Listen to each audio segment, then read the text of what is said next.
Então, estamos iniciando nosso encontro de hoje, das nossas atividades da disciplina de Seminários Especiais 2, no dia 28/10/2022. Hoje, então, nós vamos ter uma apresentação do professor André Luiz. Ele vai, então, assumir agora para fazer a apresentação. Depois nós vamos ter um tempo para discussão no grupo, tá bem? Vou deixar com você, então, André.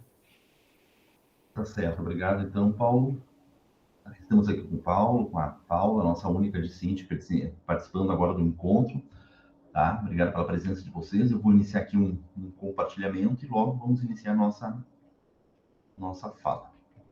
Deixa-me aqui compartilhar uma janela, de modo que eu continuo vendo aqui as telinhas, tá?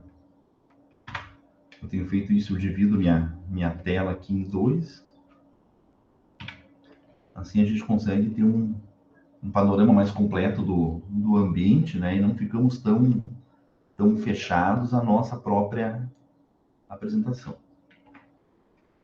Certo. Então, só confirme, por favor, se vocês estão visualizando minha tela, se tá bem aqui.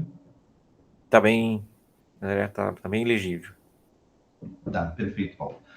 Bem, gente, então, muitas vezes quando nós não trazemos seminários novos aqui para nossa discussão, nós trazemos certamente seminários diferentes, né? Então, esse é um tema que eu venho abordando, possivelmente nos 2 últimos seminários, mas como é uma linha de pesquisa atual minha, nós temos um grupo de pesquisa montado em relação a esse tema, nós temos sempre atualizações, sempre discussões assim mais recentes e mais aprofundadas sobre determinados pontos. E uma coisa que eu tenho percebido também, que é muito salutar assim nessas discussões de um seminário, por exemplo, que tem um compromisso diferente de uma aula.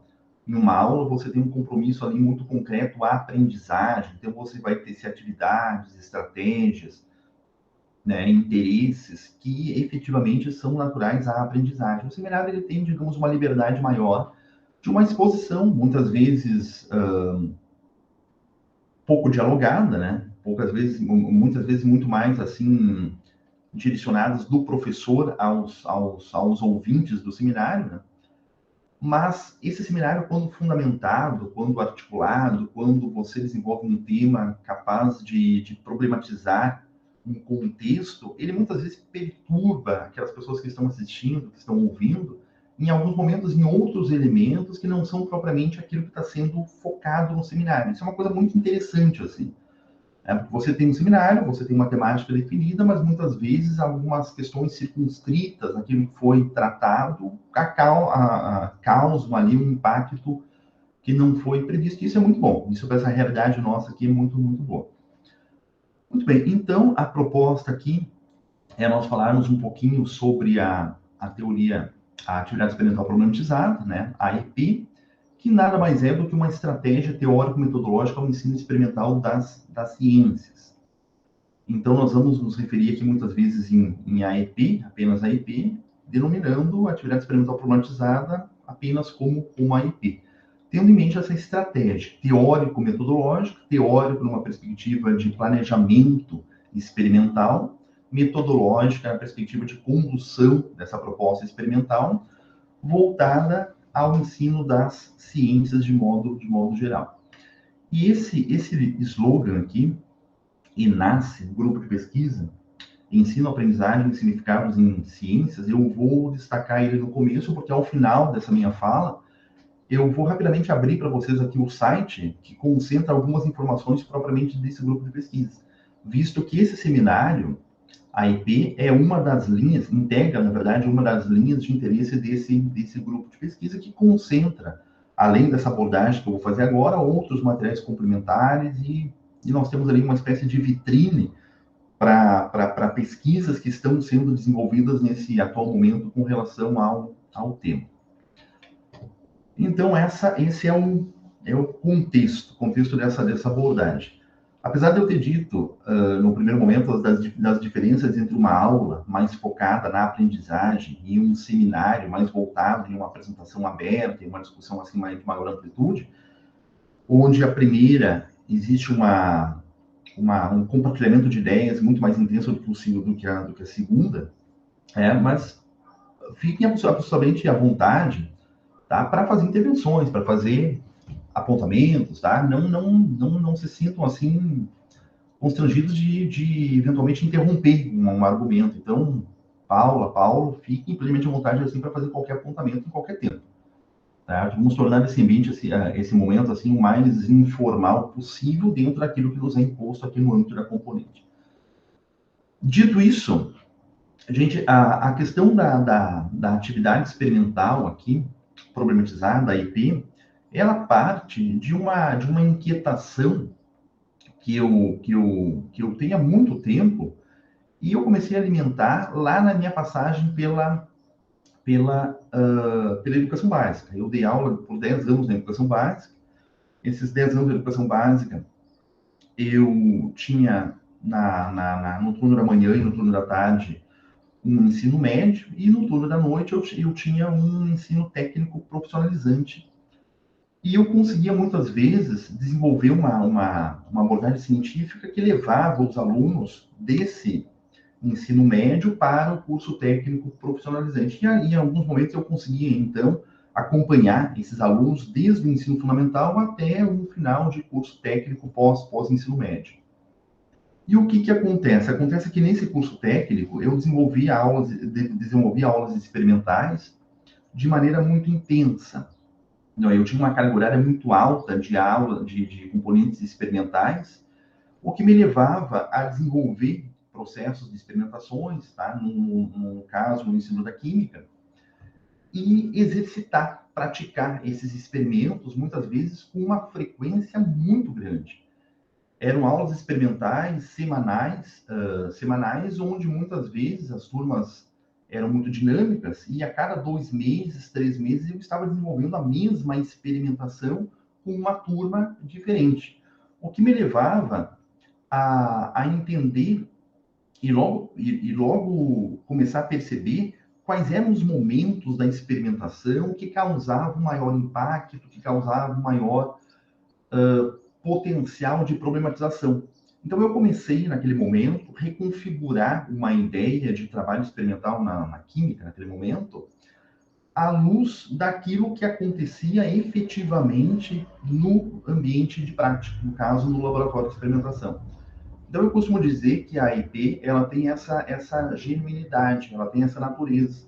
Ela não é uma teoria que é desenvolvida no ambiente teórico e depois nós vamos buscar um meio de experimentá-la, um meio de torná-la, digamos, de transpô-la para um meio empírico. A IP, ela inverte essa lógica, né?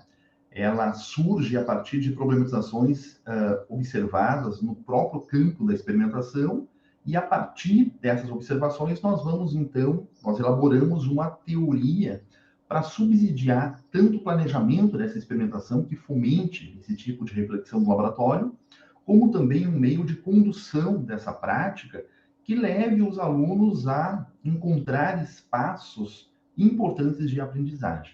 Então, esse é o contexto geral da IP. Nós materializamos a IP, além de alguns artigos, na verdade, variados artigos, nós estamos discutindo o assunto há bastante tempo, mas nós temos 2 livros que materializam essa proposta com 2 eixos distintos, vamos dizer assim. Esse primeiro livro aqui, de capa branca, Atividade Experimental Problematizada, IP, 60 experimentações com foco no ensino de química, da educação básica à universidade, nós apresentamos algumas experimentações estruturadas nas perspectivas da IP. Nesse caso aqui, exemplificando a química como um objeto, uma área de conhecimento de interesse. E esse segundo livro, publicado pela editora Livraria da Física, nós apresentamos a proposta da IP. Aí sim, nos seus aspectos teóricos, tendo em vista a possibilidade de você desenvolver experimentações neste formato da IP aplicáveis ao ensino da física, da matemática, das ciências biológicas, de outras áreas de conhecimento também, desde que esse professor tenha alguns interesses com relação às perspectivas de fomento de reflexão durante o processo. Então, são 2 obras que efetivamente hoje materializam a IP de maneira bastante consistente. Muito bem, então, conforme eu dei a entender, como professor de Química, eu tenho percebido algumas problemáticas muito graves no ensino de Química e também extensivo às demais ciências, que são abordagens, muitas vezes, exclusivamente focadas a uma única linguagem. No caso da física, por exemplo, a matemática. No caso da química, muitas vezes os aspectos teóricos, classificatórios, conceituais, onde nós temos uma dissociação, muitas vezes muito severa, em relação às abordagens experimentais.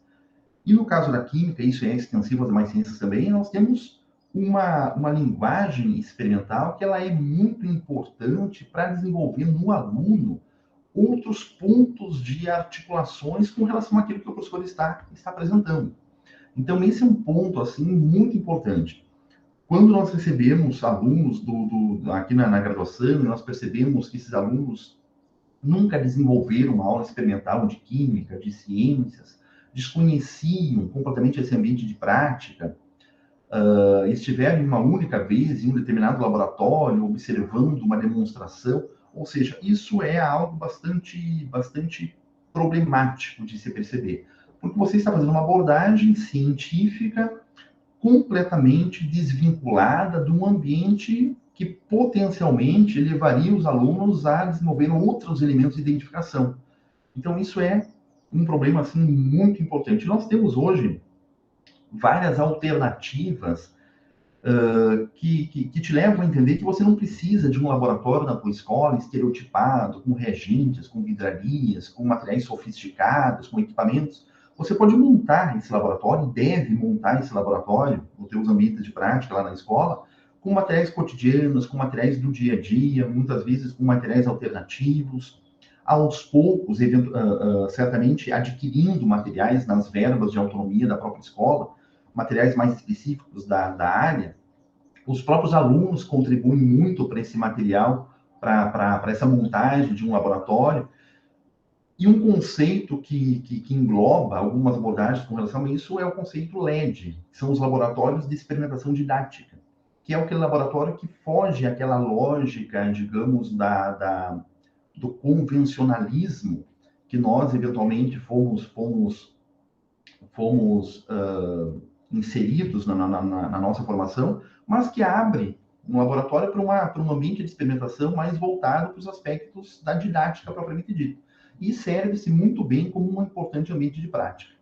Mas voltando para cá, então nós temos algumas problemáticas severas.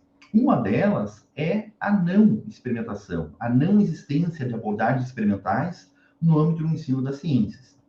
E uma problemática secundária, mas também importante, é que quando essas experimentações acontecem, muitas vezes elas acontecem de modo muito dissociado de elementos, de argumentos, de reflexões que efetivamente visem a favorecer o processo da aprendizagem. E é basicamente nessa linha argumentativa que nós vamos buscar algumas discussões, algumas reflexões que levem o professor não apenas a desenvolver mais experimentações no âmbito do ensino das ciências, como também experimentações melhores, mais sofisticadas, mais qualificadas, mais compromissadas com a aprendizagem. Nessa questão aqui, nessa perspectiva de experimentações que efetivamente não contribuam com o processo da aprendizagem, nós temos algumas problemáticas identificadas de maneira muito evidente hoje na literatura, como, por exemplo, experimentações estabelecidas como uma sequência de procedimentos estereotipados. Muitas vezes os professores levam os alunos a seguir uma lista de procedimentos, de etapas, transformando aquele processo experimental em algo algorítmico, o que dificulta muito o entendimento global daquilo que está sendo proposto em laboratório. Então, esse é um ponto assim que requer bastante reflexão. Como também insuficiências teóricas e técnicas, muitas vezes a experimentação ela está completamente desvinculada, dissociada, na verdade, dos elementos teóricos, dos objetos de conhecimento que subsidiam os entendimentos básicos que estão sendo feitos no laboratório. bem como uma centralidade excessiva na observação, medição, classificação. O aluno está a todo momento importando-se em chegar no resultado correto, em medir o valor com precisão, em observar aquilo que deve ser observado lá nos pressupostos do professor. Então, isso é um ponto assim importante também de reflexão. Como inexistência de momentos de sistematização e de socialização pós-experimento. Muitas vezes a experimentação é conduzida como se ela garantisse a aprendizagem por si própria, sem um espaço para sistematização, para reflexão. Muitas vezes, de um processo experimental, você continua com os alunos a partir de um outro assunto, de um outro conteúdo, e não abre um espaço para que exista uma discussão fundamentada pós-experimento com relação aos contrastes, em relação àquilo que você pretendia, em relação àquilo que você desenvolveu, em relação aos conhecimentos teóricos de suporte. E eu, como professor de educação básica, confesso que já fiz muito isso. Já desenvolvi muitas experimentações onde, ingenuamente, supunha que os experimentos, por si só, levariam a um entendimento mais sofisticado, e muitas vezes a gente percebe que não. Os experimentos, eles vão, na verdade, contribuir à aprendizagem quando o professor consegue capturar esses entendimentos psicológicos dos alunos no ambiente de prática e levar a uma amplitude maior, levar a outras relações com outros objetos de conhecimento.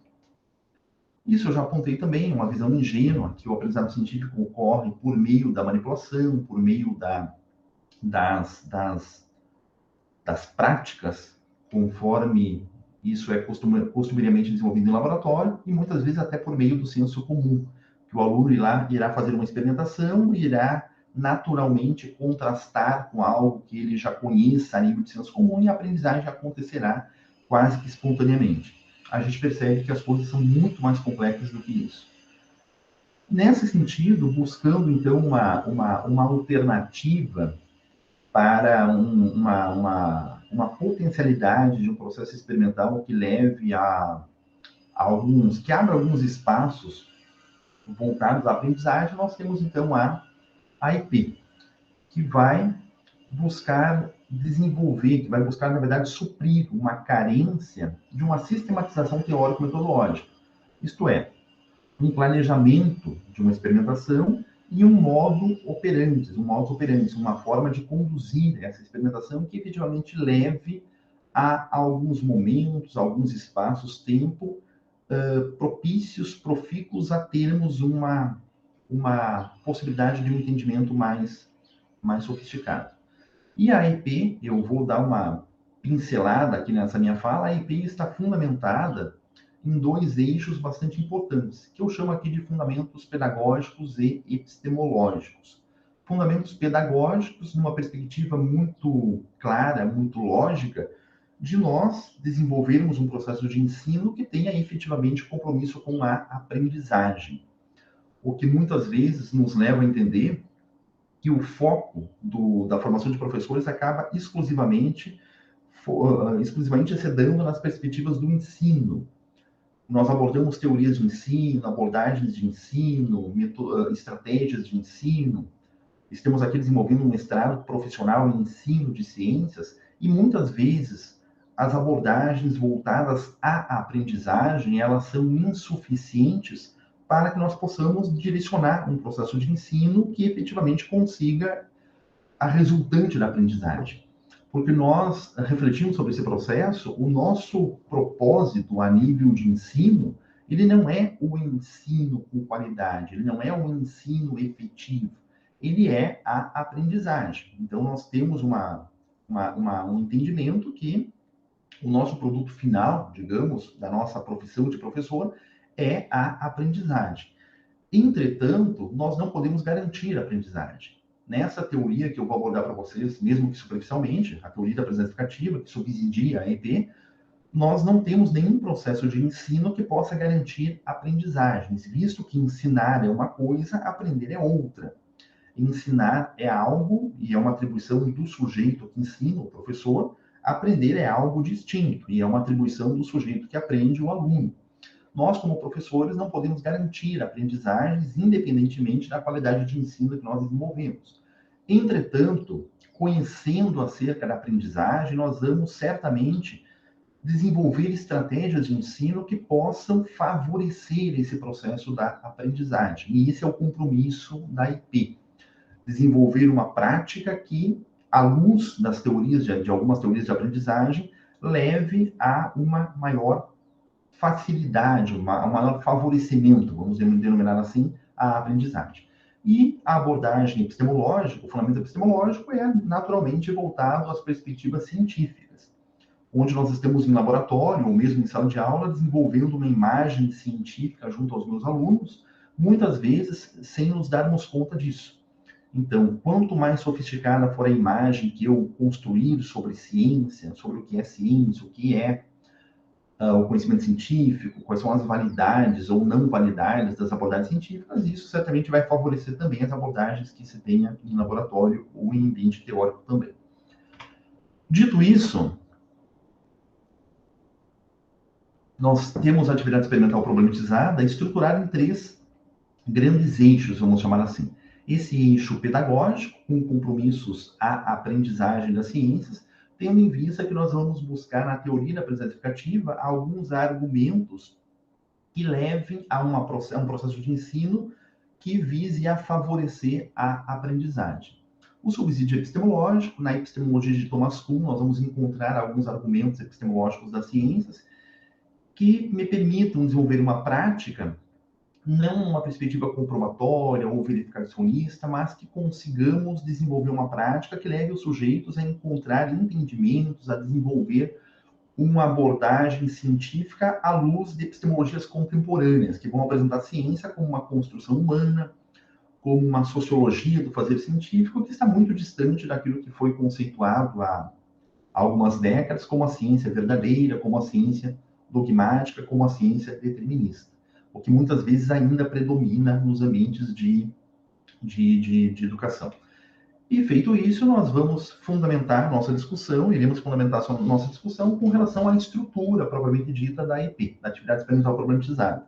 De que modo a EP estrutura-se levando em consideração tanto o subsídio teórico, pedagógico, como o subsídio metodológico, epistemológico. Com relação ao primeiro subsídio, o subsídio pedagógico, conforme eu disse a vocês, nós vamos buscar na teoria da aprendizagem significativa alguns argumentos muito importantes para desenvolver esse processo da experimentação com um compromisso forte à aprendizagem, com um compromisso intenso à aprendizagem. E aqui, então, eu estou colocando a experimentação como um instrumento para a elaboração de material potencialmente lógico para ensinar. Então, a partir dessa logicidade dos objetos de ensino, nós temos uma potencialidade de favorecimento da predisposição do sujeito em aprender. Então, basicamente, a teoria da aprendizagem explicativa, ela apresenta eixos distintos do processo do ensino ao processo da aprendizagem, levando a um entendimento que não há uma relação de causa e efeito em relação ao ensinar e ao aprender. Eu não posso, ou eu não devo, supor que do processo de ensino resulta-se em aprendizagens. Isso é algo bastante trivial, é algo bastante ingênuo de se pensar que todo o processo de ensino, mesmo que com qualidade, há resultado em aprendizagem. Na verdade, não. Aprender é algo natural que é muito mais sofisticado do que muitas vezes nós abordamos nos meios de formação de professores.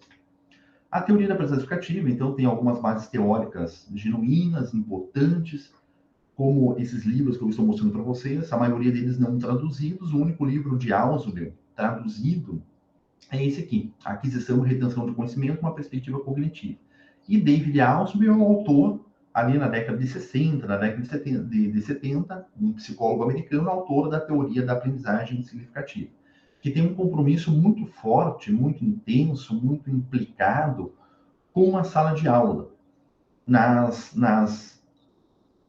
digamos, nas proximidades que eu desenvolvi até então com outras teorias de aprendizagem. A teoria da aprendizagem explicativa foi aquela que eu encontrei com maior compromisso à vida de sala de aula. Aquilo que autores espanhóis Sacristã e Gomes vão defender como vida de sala de aula, que é uma espécie de praxis docente, que é o universo que permeia os momentos de compartilhamento de espaço-tempo entre professores e alunos, o que acontece na realidade de sala de aula.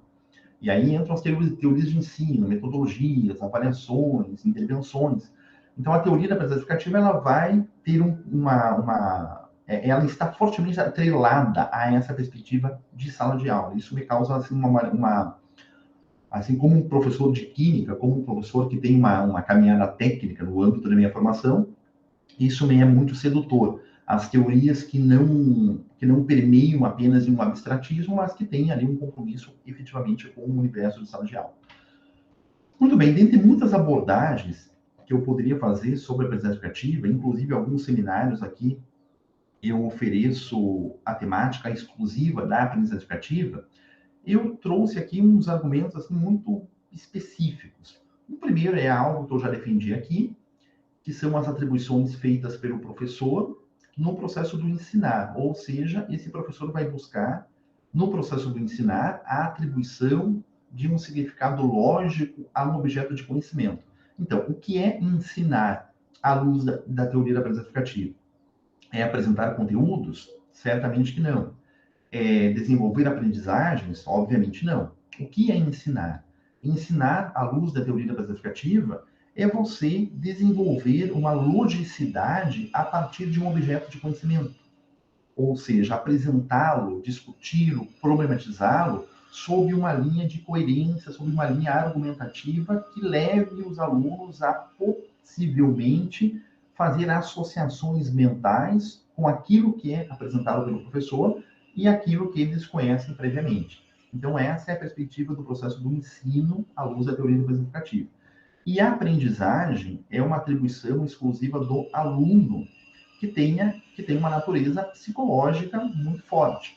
Ou seja, a aprendizagem ocorre numa dimensão significativa quando o aluno é capaz de, a partir do significado lógico oferecido pelo professor, converter, transformar em um significado psicológico, em um significado seu, em um significado idiosincrático. Então, essa aquisição de significados é o que efetivamente leva à aprendizagem educativa. E certamente nós vamos perceber que em alguns momentos, por mais por mais lógica que seja a abordagem atribuída pelo professor, não haverão aprendizagens a nível significativo. Por quê? Porque depende de alguns aspectos próprios do sujeito que aprende. E isso são as condições aqui que eu estou mostrando na parte inferior do slide. A teoria é muito clara em estabelecer três condições essenciais à aprendizagem. A primeira delas é a estrutura cognitiva específica, que é o conhecimento prévio. O sujeito não aprende a partir do nada. O sujeito aprende de modo significativo quando ele é capaz de relacionar o novo com o prévio, quando ele é capaz de encontrar significado daquilo que é apresentado pelo professor, por exemplo, com algo que ele já conheça previamente. Então, esse conhecimento prévio ele é essencial a uma aprendizagem significativa. A segunda condição é o material potencialmente significativo, que é efetivamente a qualidade de aula do professor, a qualidade de abordagem do professor, a multiplicidade metodológica, a coerência argumentativa que o professor consegue desenvolver, muitas vezes os argumentos que o professor consegue fomentar no âmbito da sua apresentação, da sua discussão. Em outros momentos, a capacidade que o professor tem de identificar o que problematiza de modo mais eficiente, de modo mais eficaz, alguns objetos de conhecimento com relação àquilo que os alunos conhecem. Então, nessa segunda condição, nós temos efetivamente a abordagem didática do professor, que a teoria aborda como material potencialmente significativo ou significado lógico. Entretanto, há um terceiro fator que é essencial à aprendizagem e a teoria o aponta como condição. Ou seja, não há uma negociação aqui, existe um imperativo. Se o aluno não manifestar, se o aluno não desenvolver uma predisposição em aprender, ele não aprenderá, por mais lógica que seja a abordagem do professor. Podemos entender que tanto a a primeira condição como a segunda favorecem a terceira, mas não a garantem. Então, isso leva ao entendimento de que aprender requer uma intenção do sujeito que aprende. Sendo assim, nós vamos buscar algumas pinceladinhas também com relação ao segundo subsídio, que é a epistemologia de Thomas Kuhn, para buscarmos, ao final dessa minha fala, identificarmos na teoria da atividade experimental problematizada, na teoria da IP, alguns argumentos que estabeleçam uma possibilidade de nós identificarmos tanto o subsídio pedagógico como o epistemológico.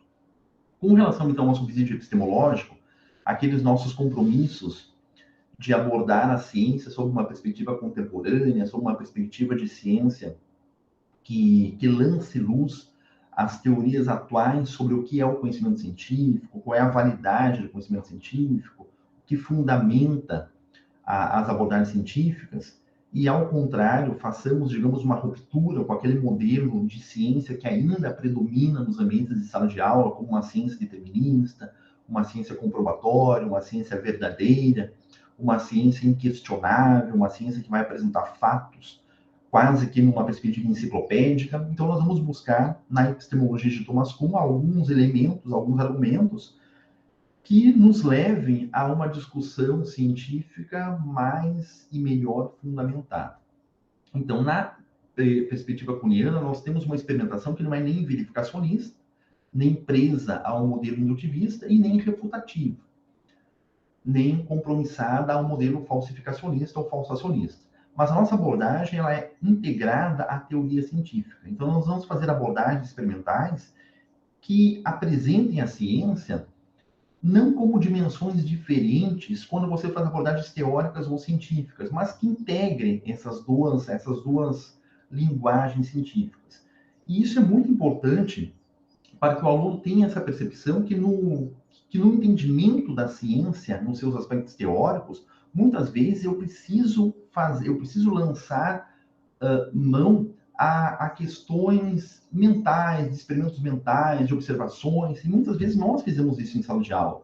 Você está explicando um determinado assunto, um determinado objeto de conhecimento, e você faz associações. Mas quando nós temos lá na sala de aula, quando nós temos lá em casa, e nós pegamos determinada substância, adicionamos a outra, o que nós estamos fazendo com isso?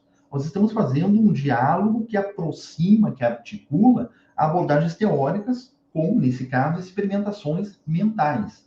Por quê? Porque nós, muitas vezes, temos ampla dificuldade em fazer essa dissociação da ciência, do seu aspecto teórico e o seu aspecto experimental, e isso é muito bom que seja feito. Mas se nós temos essas questões quase que implicadas na perspectiva da constituição do professor, por que não torná-las materialmente visíveis em ambientes de prática? Então, são questões assim que a gente precisamos nos dar conta. E o mesmo vale no contrário. Você está no laboratório desenvolvendo uma experimentação e, a partir de uma observação, a partir de uma medição, a partir de algo que ocorreu ali no laboratório, no copo de Becker, no tubo de ensaio, um desprendimento de vapor, você naturalmente vai fazer associações com os aspectos teóricos da ciência.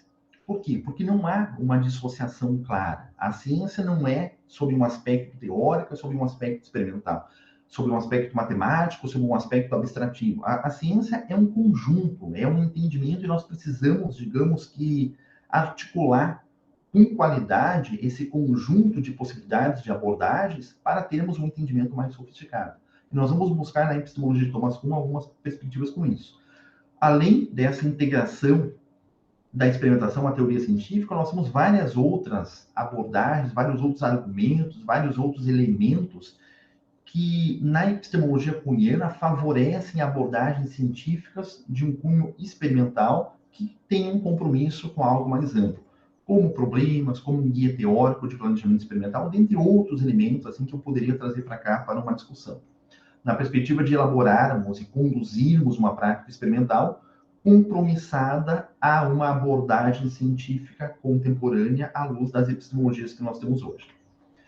Então, aqui nós temos alguns exemplos de obras de Thomas Kuhn que visam a exemplificar esse processo. A mais importante, certamente, delas é a obra de 62, A Estrutura das Revoluções Científicas. Thomas Kuhn tem várias obras traduzidas aqui para o português. Então, é uma literatura assim, muito interessante de abordagens, mesmo para outros, mesmo como proposta de subsídios teóricos para outras abordagens metodológicas também, além da experimentação, que é o nosso foco de interesse agora. Com relação à epistemologia kuhniana, dentre vários aspectos que nós poderíamos abordar, sendo essa uma epistemologia muito rica, nós podemos entender aqui como a ciência, de acordo com Thomas Kuhn, sobre um ciclo, muitas vezes, distante das abordagens que nós fizemos em sala de aula.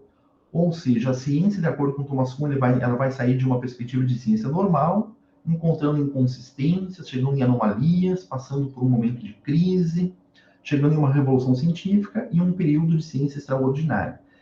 Essa sequência, essa lógica quase que linear que é apresentada por Thomas Kuhn, é uma lógica estabelecida para apresentar a configuração kuhniana de que a ciência não pode determinar algo como verdadeiro, determinar algo como inquestionável. Muito pelo contrário.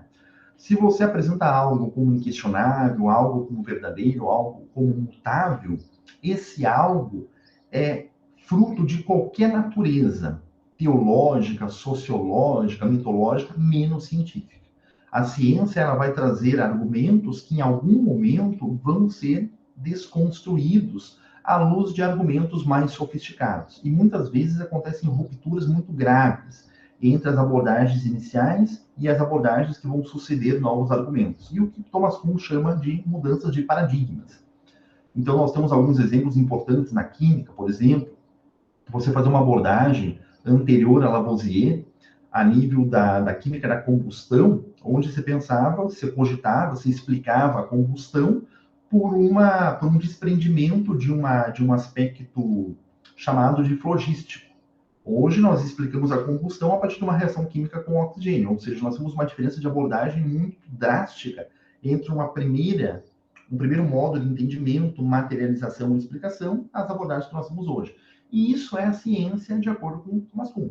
Nós temos abordagens que hoje não são satisfatórias à luz dos nossos compromissos teóricos, dos nossos marcos teóricos atuais, mas em algum momento nós teríamos certamente um momento de ruptura, onde teremos outras linguagens, outros modos de representação, de entendimento, que certamente superarão em qualidade as abordagens que nós temos hoje. Então, essa é a máxima, digamos assim, para que nós tenhamos uma experimentação que leve os alunos a entender à luz do seu próprio conhecimento e fazer abordagens, aquilo que eles estão observando, com compromisso, não em chegar naquilo que o professor está buscando, não em chegar no resultado programado pelo professor, mas em chegar em algo que seja passível de explicação, que seja passível de justificativa pelo aluno. Isso entra uma questão importante. Quem já conduziu aulas experimentais, quem já participou de aulas experimentais, muitas vezes está muito focado naquela questão de você chegar no resultado verdadeiro. E você, como professor, seguidamente você recebe perguntas dos alunos, como, por exemplo, professor, isso aqui está certo?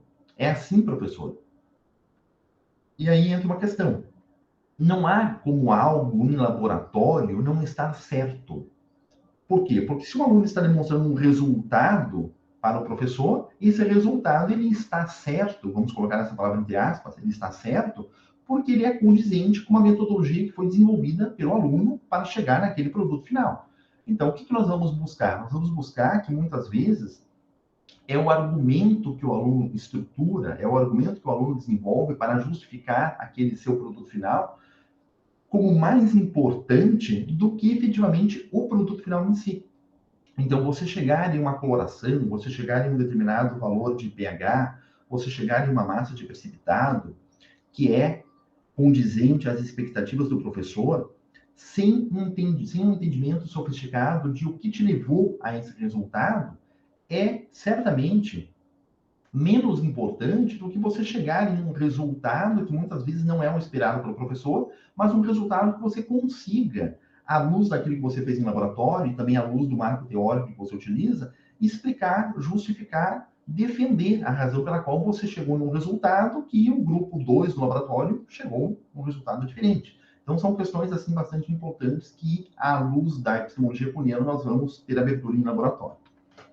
Sendo assim,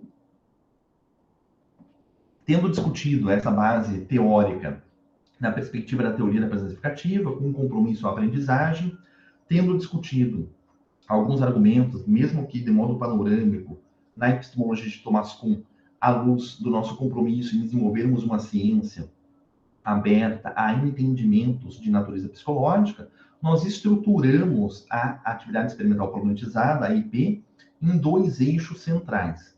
Num primeiro momento, um eixo teórico, que nós chamamos aqui de planejamento da experimentação. Esse eixo está articulado em três, ele está estruturado em três articuladores, e nós temos também um momento, um eixo do executar da proposta experimental, organizado em 5 momentos. Então, essa organização teórica está estruturada nesse planejamento, e essa organização metodológica está estruturada nesse processo de desenvolvimento, que eu estou chamando aqui de executar. Isso fica mais claro aqui, onde o planejamento da experimentação no formato da IP, ela vai ser estabelecida a partir da proposição de um problema, de um objetivo experimental e de diretrizes metodológicas.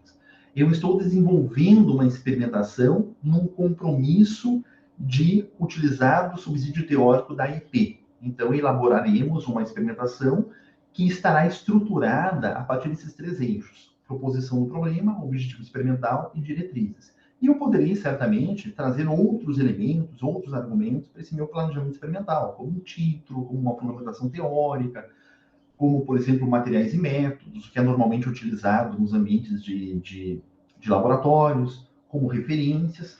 Enfim, eu tenho ampla liberdade para estruturar minha prática a partir daquilo que me convence como professor. Entretanto, para denominar de AIP, nós temos que buscar essa satisfação a essa adequação a esses três articuladores.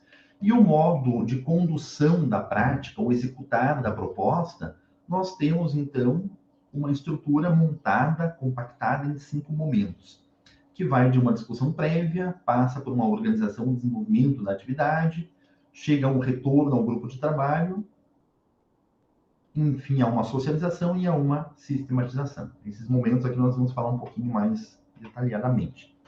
Com relação ao eixo teórico, ou seja, o planejamento da IP, conforme nós já discutimos aqui, nós temos a proposição do problema, o objetivo e as diretrizes metodológicas. A proposição do problema é efetivamente desenvolvermos uma situação problema, uma situação problemática, que leve os alunos ao ambiente de prática como uma proposta de resolver a um determinado problema. Então, esse é o ponto central, o ponto fulcral da IP, Atividade Experimental Problematizada. Nós iremos ao ambiente de prática como uma proposta clara, lógica, coerente de resolvermos um problema que antecede a experimentação.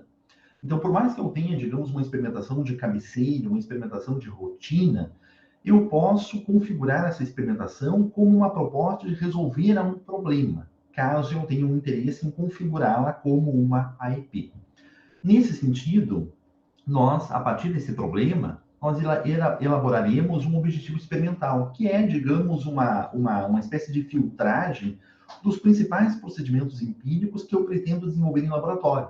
Então, nós não deixaremos em aberto para que o aluno entre no laboratório e busque resolver o problema à sua própria maneira, ao seu próprio modo. Nós precisamos estruturar quais são os procedimentos experimentais que eu, como professor, estou estruturando, estou indicando como prioritários para que se resolva aquele problema à luz de determinadas manipulações, determinados procedimentos, determinadas técnicas. E desse objetivo experimental, nós temos também diretrizes metodológicas, que são um conjunto de etapas que não são rígidas, mas que servem como um start para que o aluno tenha, digamos, um início de atividade experimental e não precise, a todo momento, buscar no professor o que deverá ser feito, o que deverá fazer.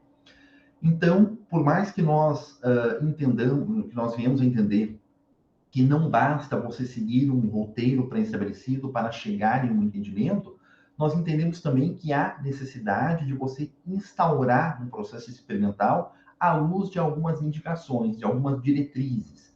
E são essas diretrizes que nós indicamos aqui.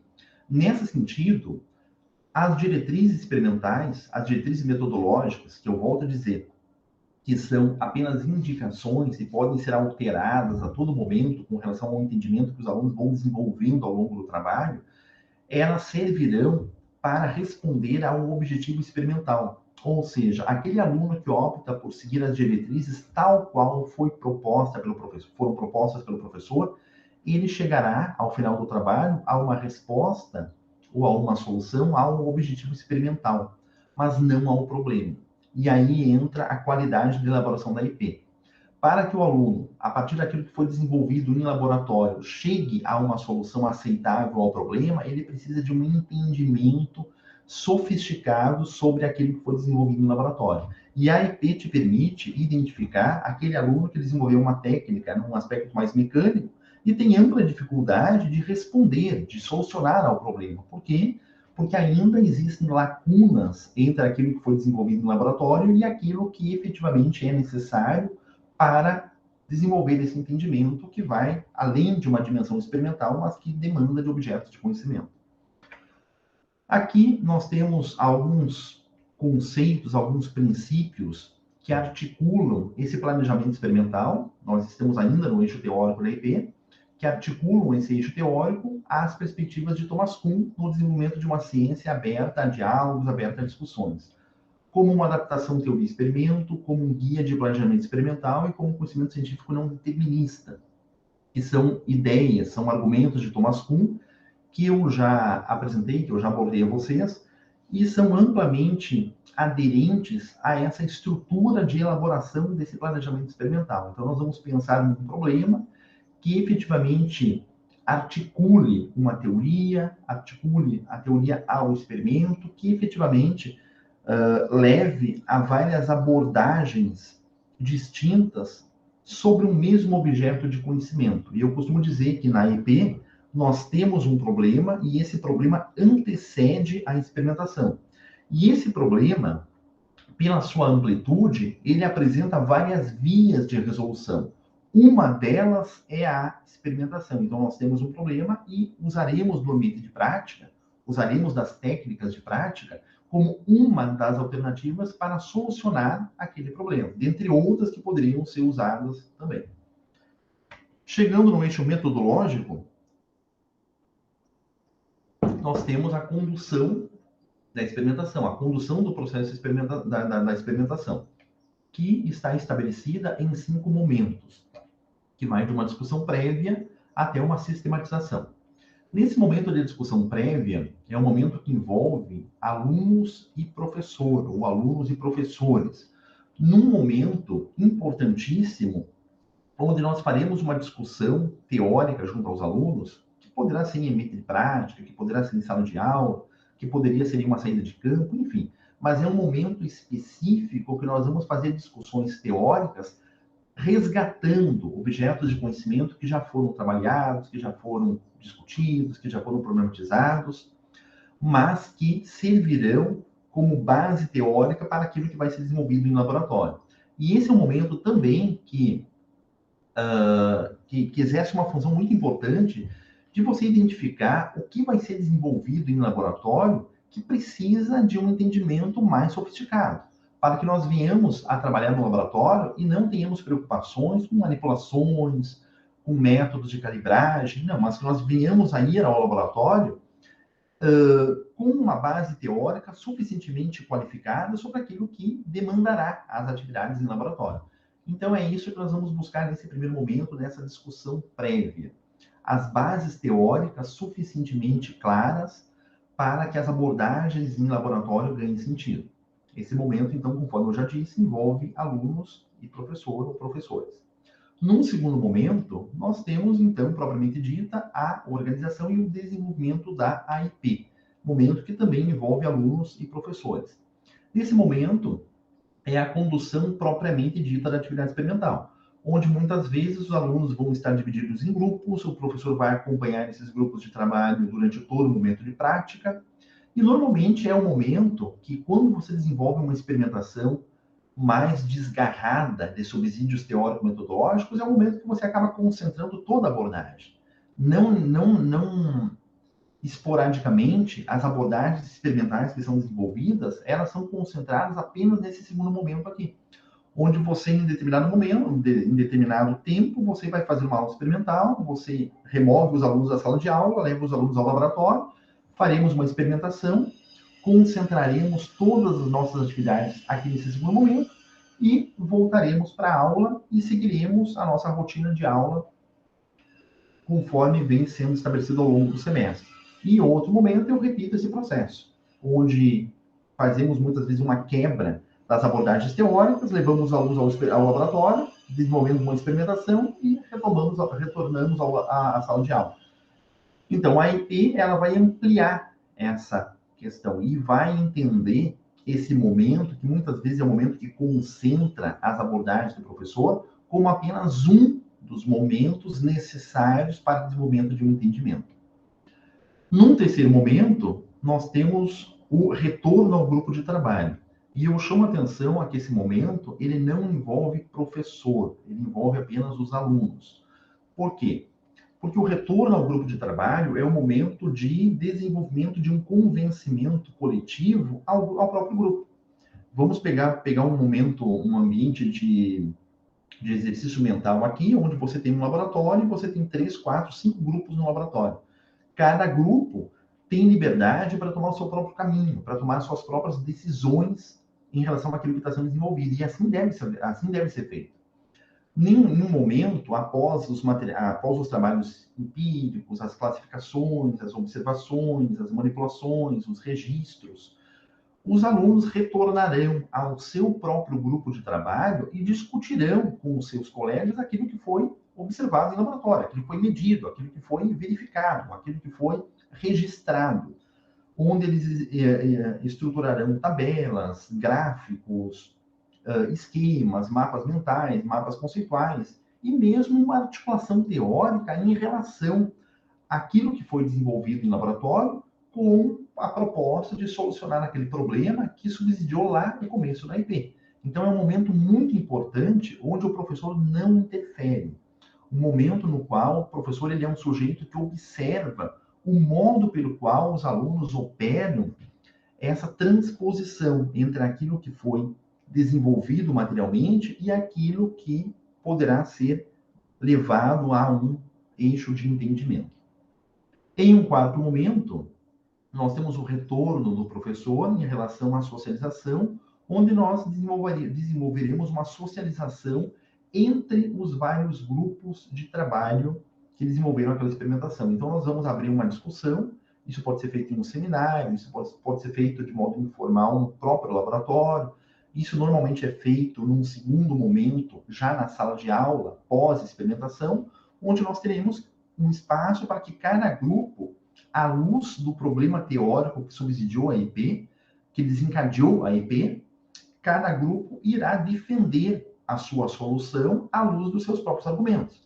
Então, é um momento que o grupo 1 vai apontar que o valor foi tal, e esse valor ele pode solucionar o problema teórico por conta disso e disso. O grupo 2 vai defender que o valor foi um valor diferente do anterior, apresentado pelo grupo 1, à luz de outras perspectivas, tendo em vista um caminho metodológico distinto. E o professor está buscando, nesse momento, meios de não desviar o foco daquilo que está sendo discutido às abordagens cientificamente aceitas. Nós não temos aqui uma liberdade total, onde cada aluno vai fazer uma leitura do seu experimento e uma defesa da sua solução a qualquer subsídio. Não, nós temos o compromisso científico e aqui cabe ao professor identificar os momentos que isso está sendo feito de modo mais evasivo. E o quinto momento é o momento de sistematização, que é um momento que novamente envolve apenas alunos, que nós vamos precisar de um registro, nós iremos precisar de alguma materialização pós-experimentação e pós-reflexão. Que isso pode ser feito em formato de um relatório, que normalmente é o que acaba sendo feito, o que acaba sendo utilizado nos ambientes de prática, mas poderia ser feito, por exemplo, em um espaço onde o aluno vai resolver aquele problema que originou a IP sobre um esquema, sobre um mapa conceitual, sobre um infográfico, enfim, mas que em algum momento o aluno vai exercitar-se em transpor aquilo que foi desenvolvido, aquilo que foi refletido, que foi dialogado, para uma materialidade à vista de resolver, de solucionar o problema que foi proposto. Então, essa é a estrutura básica da AEP, no seu eixo metodológico. E esse eixo metodológico, ele tem um compromisso muito forte com relação à teoria da aprendizagem significativa, visto que nós temos alguns conceitos que eu não abordei aqui, porque eu não conseguiria fazer de maneira mais sofisticada, como diferenciação progressiva, como reconciliação integrativa, que nada mais é do que uma abordagem que inicia de um geral e, a partir de um geral, encontra especificidades, e isso muitas vezes acontece de maneira muito natural no laboratório. Você tem um compromisso mais geral, mais aberto com relação a um problema que origina a IP, e à luz da condução da experimentação, você identifica algumas questões mais particulares que são essenciais para que esse entendimento mais geral ganhe força, ganhe consistência. Então, nós temos essa abordagem presa, essa abordagem aderente à teoria da presença explicativa, onde o favorecimento que vai do geral ao específico e constantemente retorna ao geral e ganha um formato cíclico, um formato em espiral, poderíamos dizer, ele favorece o processo da aprendizagem. Bem como a aprendizagem por descoberta e por recepção, algumas teorias hoje favorecem muito a abordagem por descoberta, que tudo na ciência precisa ser descoberto, e aquilo que não é descoberto não é aprendido de modo favorável, de modo duradouro. A teoria da presença significativa ela vai apresentar que nós temos também possibilidade de aprendermos de modo significativo por recepção, e muitas vezes é o que predomina nos ambientes científicos. Entretanto, no laboratório nós temos possibilidade tanto de fomentarmos apresentações que levem a aprendizagens por descoberta, como aprendizagens por recepção.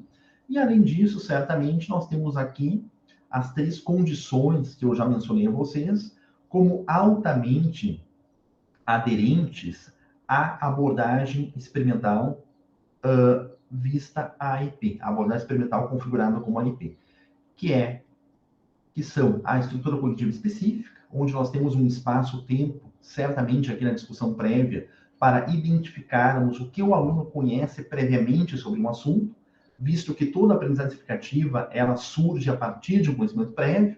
Nós temos também um material potencialmente significativo, a segunda condição da teoria da aprendizagem significativa, onde a própria experimentação, o modo pelo qual você conduz a experimentação, que você organiza, que você articula a experimentação a um plano de ensino, a um planejamento mais amplo, ela favorece essa logicidade, essa coerência no modo de você apresentar um objeto de conhecimento. E podemos dizer também que a experimentação, por si só, ela favorece essa predisposição em aprender, porque naturalmente esses outros elementos cognitivos que a experimentação proporciona, ela leva os alunos a encontrar alguns argumentos, alguns entendimentos que a abordagem teórica seria incapaz de fazer.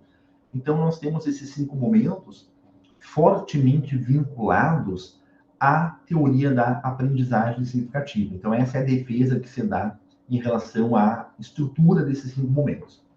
Lá naqueles livros que eu mostrei para vocês lá no começo da fala, no começo do seminário, principalmente no segundo livro, aquele livro menor de capa verde, onde nós temos a abordagem teórica da EP, nós temos um capítulo abordando a teoria da presença significativa com relação aos pressupostos vinculados à IP. E um outro capítulo abordando as perspectivas em Thomas Kuhn, epistemológicas, vinculadas à estrutura teórica da EP. Então, são questões assim que eu estou apenas nesse momento fazendo uma espécie de apresentação panorâmica, para que nós possamos desenvolver, eventualmente, alguma perturbação, alguma questão assim mais específica ali aos objetivos da Paula, por exemplo, da Vanessa, que possivelmente virá a assistir esse seminário, tendo em vista que uma maior amplitude, uma maior, assim, uma maior profundidade com relação ao argumento, nós temos esse subsídio teórico ali que certamente dá conta disso. E, por fim, na verdade, quase que por fim, eu estou trazendo aqui um exemplo de uma estrutura de AIP. Nesse seminário, eu não consigo exemplificar a condução da IP, ou seja, eu não consigo exemplificar o momento metodológico da IP, a estrutura metodológica da IP, subsidiada naqueles 5 momentos, mas eu consigo exemplificar uma estrutura teórica da IP, um planejamento da IP, aquele eixo teórico que é subsidiado por esses três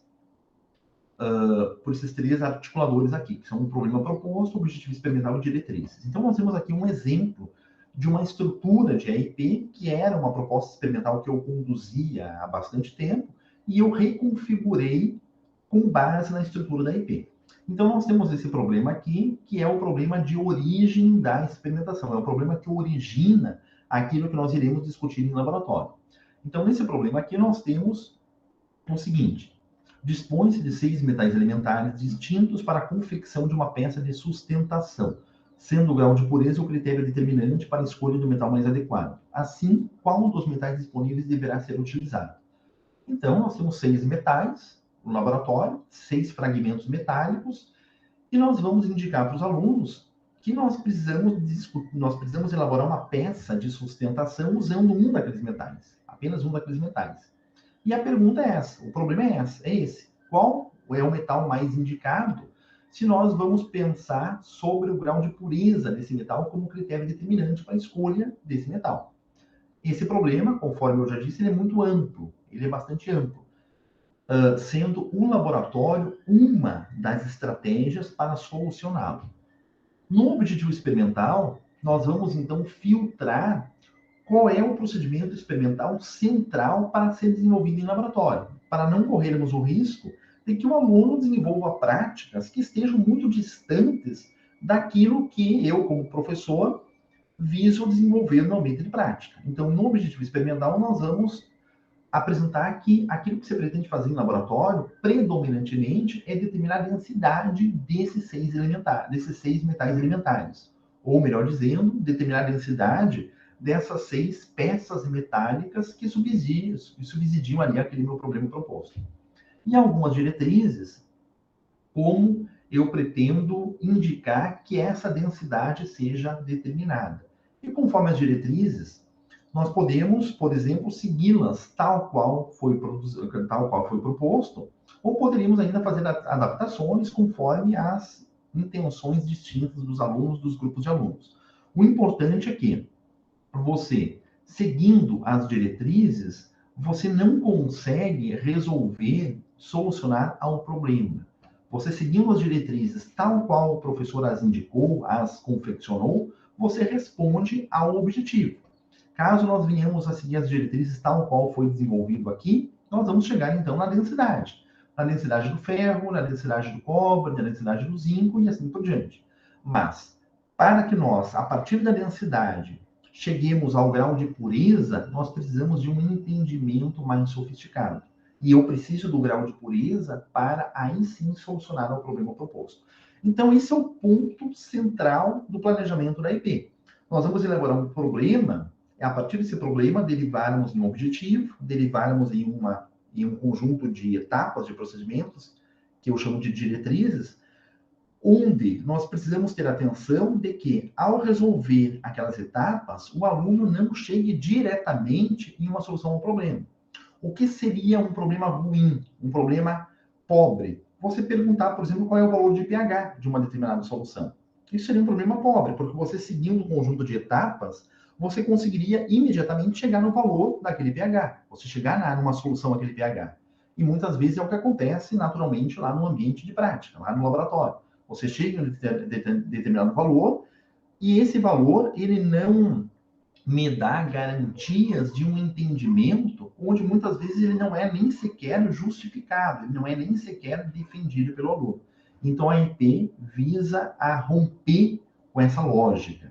Nós vamos precisar de um entendimento a partir daquilo que foi desenvolvido no laboratório, para que desse entendimento nós tenhamos uma capacidade aceitável, justificável, defensável de responder a um problema que originou a proposta de experimentação. Muito bem, e feito isso, nós vamos aqui migrar para uma página que eu quero deixar aqui para vocês, que é desse grupo de pesquisa que eu lancei lá no começo, com o slogan ali, o símbolozinho do ENACE, que é um grupo de pesquisa, ensino, aprendizagem e significado em ciências, certo? E assim nós fechamos a nossa discussão. Deixe-me aqui, então, fazer um processo diferente. Deixe-me parar aqui a apresentação, interromper a apresentação, e eu vou compartilhar agora a tela inteira. Aqui.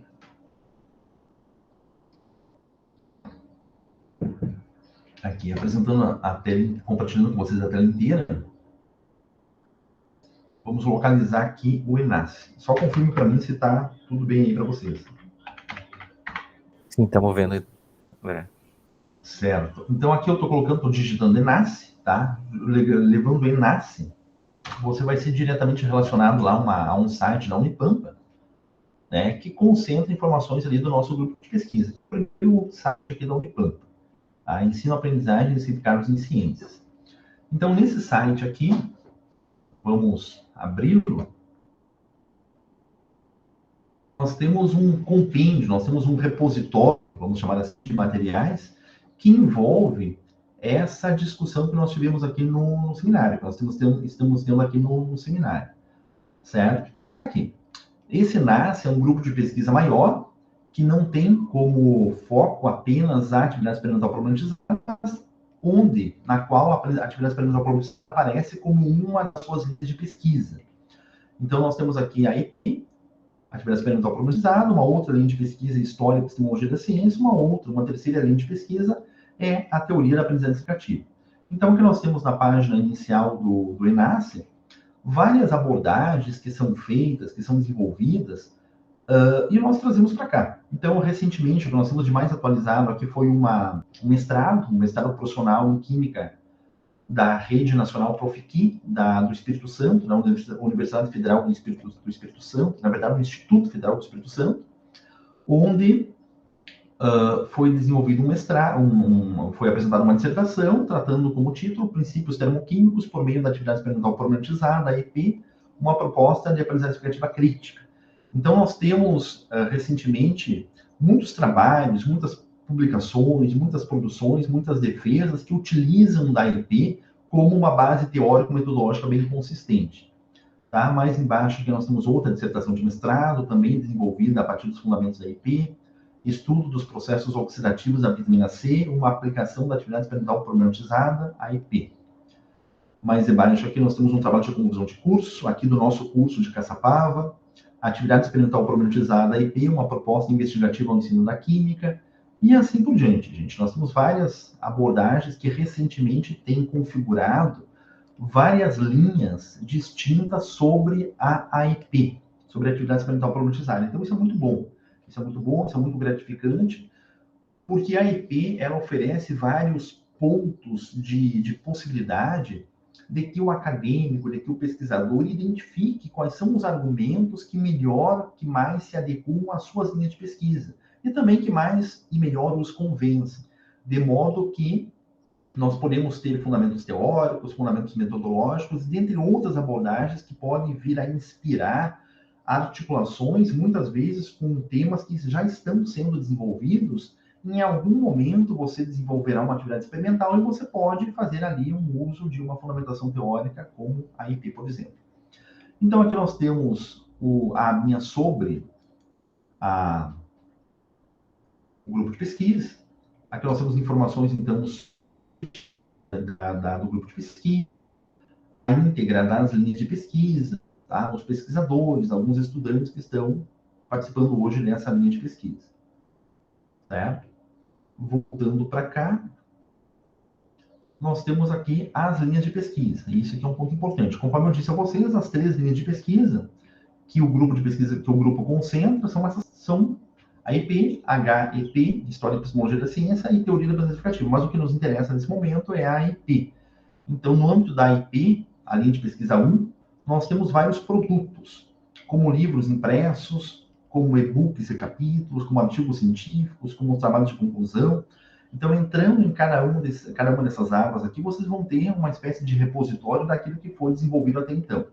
Artigos científicos, por exemplo, nós temos aqui um conjunto de vários artigos com os links que vão mostrar algumas abordagens que estão sendo feitas sobre a IP atualmente.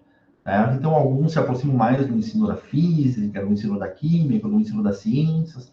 Alguns estruturam uma linha teórica mais voltada à própria prática, outros estão mais voltados para discussões de natureza teórica, por exemplo. Mas são artigos que, a partir de 2015, nós estamos publicando com relação à atividade experimental problematizada. Bem como outros processos aqui, como, por exemplo, processos como os projetos institucionais, como projetos de pós-graduação, referenciamentos, e algumas transmissões também. Ou seja, transmissões.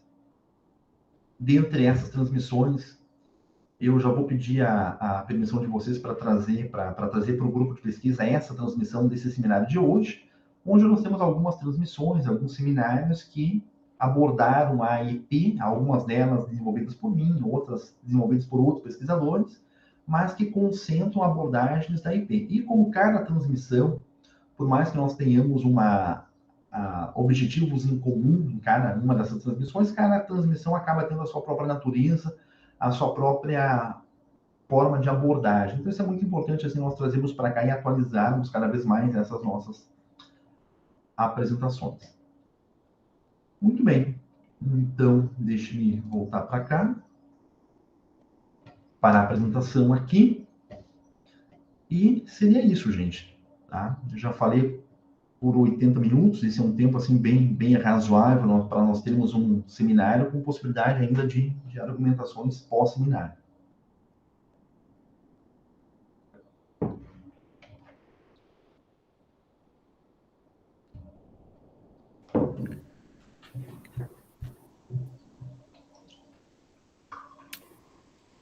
Ok, André, muito obrigado ali pela apresentação. Está cada vez melhor, né? Vejo que vocês estão aperfeiçoando, chegando já no estado da arte aí dessa parte da experimentação problematizador. Bom, eu acho que foi muito bom, né, esse seu seminário ali. E aquelas problemáticas que você comentou ali, parece que ainda persistem para quem dá aula, até na universidade, ainda sente esse problema, né? A maioria das atividades experimentais ainda tem aqueles problemas, aquela problemática que você listou ali. Né? E então acho que vale a pena os professores se apropriarem dessas ideias que você está apresentando ali. Acho que isso aí é uma coisa muito importante. Uma pena que o seminário seu está sendo apresentado para poucos aqui, né? Apesar de que você pode colocar depois ali na página de vocês, né? Mas acho que isso aí mereceria uma divulgação maior, né? Por parte para que os professores pudessem entender melhor, né? Como aperfeiçoar essas atividades experimentais. Não só no ensino básico, mas no ensino superior também, né? Por experiência própria minha. E eu acho que tudo isso que você falou é muito importante, muito bem fundamentado. Mas tem um negócio também, só para complementar, que eu acho que é um papel do laboratório também, que é os alunos desenvolverem, digamos assim, um conhecimento prático de como trabalhar, digamos assim, com pesagem, com preparação de soluções, manipulação de vidraria, de reagentes. Aí acontece assim, existe uma crítica que diz que o laboratório didático no ensino básico, até mesmo na universidade, para cursos que não são cursos de química, eles são desnecessários porque você, afinal, não vai formar um químico se você está fazendo um curso, por exemplo, de engenharia eletrônica. Ou você não vai formar um químico se o aluno está fazendo o ensino básico, né? Mas eu discordo em parte disso daí, porque tem muitas dessas habilidades do laboratório que são úteis para a vida da pessoa, né? Eu vejo assim, tem muita gente que não sabe fazer medições de volume. Isso é uma coisa que a pessoa vai precisar um dia, com certeza. Isso é um tipo de habilidade que acaba sendo desenvolvida dentro de um laboratório de química, mesmo do ensino básico. Então, acho que a pessoa manipular como proveta, aprender como medir um volume é uma coisa básica, elementar. Mas muita gente não se apropria desse conhecimento básico. Então, acaba cometendo erros, às vezes, fazendo bobagens na vida por conta de não ter esse conhecimento elementar, né? Esse caso da pesagem também é um caso, eu posso até citar um problema que aconteceu com uma pessoa, não foi aqui no Brasil, tá? Aconteceu algum tempo atrás. Esse indivíduo, ele comprou, nesse site tipo Amazon e outros que tem, um pote com meio quilo de cafeína anidra. Para quê? Ele usa essa cafeína como um suplemento. O pessoal de musculação utiliza. Tem várias aplicações para cafeína anidra, né? Aí esse indivíduo comprou, ele tinha uma balança, não era uma balança analítica, mas uma balança de precisão, dessas simples. E no procedimento lá, né, disse que a pessoa tinha que pesar 100 miligramas de cafeína para cada dose. E esse indivíduo aí, ele nunca fez nenhuma pesagem na vida, ele não sabia o que era miligramas. E o que ele fez? Ele pesou 10,00, achando que aquilo lá era 100 miligramas, não era 10 gramas. E a pessoa ingeriu os 10 gramas de cafeína, né, acima da dose letal, acabou morrendo. Teve um ataque cardíaco, morreu. Ou seja, é uma coisa tão básica que a gente acredita que todo mundo sabe como usar uma balancinha para pesar 100 miligramas. Mas não é verdade isso aí. Então, acho que o laboratório também tem, o laboratório didático de química também tem esse papel para ensinar as pessoas a fazer medição, pesagem, medição de volume, né? Então, eu acho que isso é só um exemplo, aconteceram outros também. Os cursos de engenharia estão desaparecendo com o laboratório de química geral, que não são engenharia química, né, engenharia de alimentos, ou essas engenharias que envolvem alguma coisa, precisa do conhecimento de química. Cursos de engenharia de software, engenharia eletrônica, engenharia civil, vários cursos de engenharia estão desaparecendo com a química geral. Isso eu vejo aqui, o próprio campus nosso está fazendo isso aí. Nós andamos perdendo várias disciplinas de química geral porque os cursos achavam que não precisavam mais, né? E é justamente nesse laboratório que as pessoas acabam fazendo essa manipulação, trabalho. Então, tudo que você falou ali é uma coisa extremamente importante para montar um experimento que faça sentido dentro da aprendizagem significativa. Mas também tem essa parte prática, que é desenvolver essas habilidades, né? Eu acho que essa é uma coisa só que eu queria comentar ali. Eu me lembrei assim. Ótimo argumento, Paulo. Eu concordo fundamentalmente com você quanto a isso, fundamentalmente. Inclusive, no primeiro livro, aqui de Copa Branca, ali das AIPs, a primeira parte, aquele livro é dividido em 4 unidades, e a primeira parte nós chamamos de técnicas básicas de instrumentação, onde todas as primeiras AIPs, elas têm esse compromisso, exatamente esse compromisso. Você desenvolver pesagem, leitura de volume, manipulações, que são os conhecimentos procedimentais, né? Que nós precisamos também dar conta, principalmente na educação básica.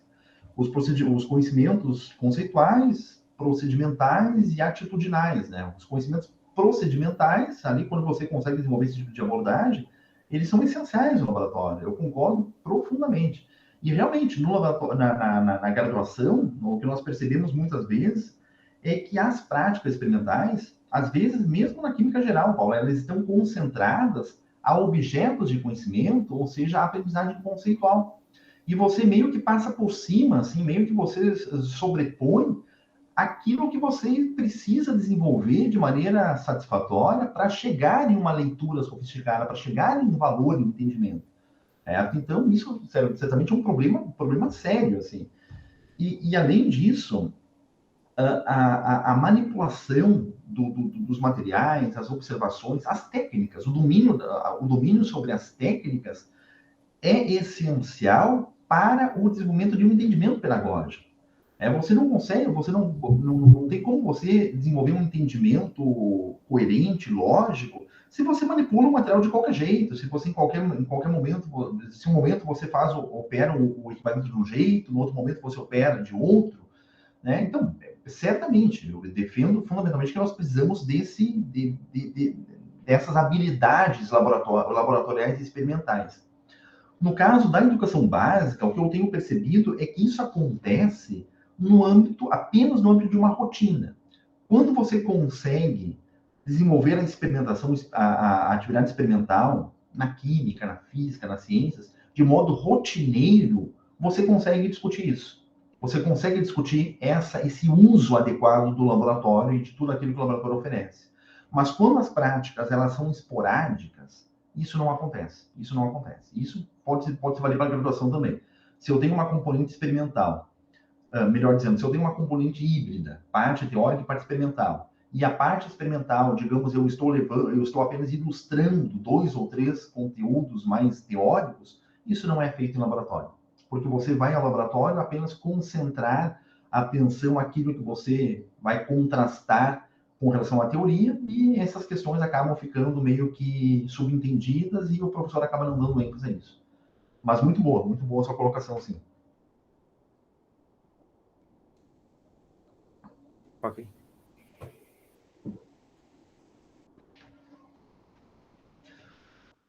Muito bem. Paula, algum comentário, alguma questão, alguma pergunta? Fica bom. Você ainda está aí, Paula? Tudo bem com você? Sim, professor, estou aqui, ouvindo.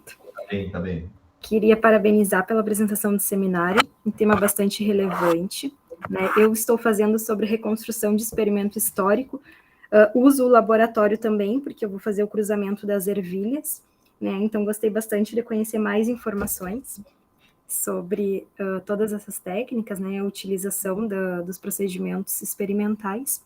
E eu acho que é isso. Parabenizar pela apresentação. Certo, Paula, obrigado. Tá? Quero me colocar disponível para qualquer abordagem que você venha fazer, qualquer aprofundamento que você venha a desenvolver ao longo do teu trabalho, alguma articulação, algum ponto de interface que você encontre com relação àquilo que você está pesquisando, em relação àquilo que eu estou abordando aqui, fica plenamente à vontade para me procurar a qualquer tempo. Tá? Plenamente à vontade, que eu vou ter maior prazer em discutir com você algum ponto, assim, algum argumento que você julgue como precedente. Certo? Certo, professor. Muito obrigada. Então é isso, gente. Eu irei fazer contato com a Vanessa, tá? Vou fazer contato com a Vanessa para a gente verificar a nossa próxima aula no dia 11 de 4, né? Mas a princípio está mantido, né? A Vanessa não nos procurou, então a princípio está mantido.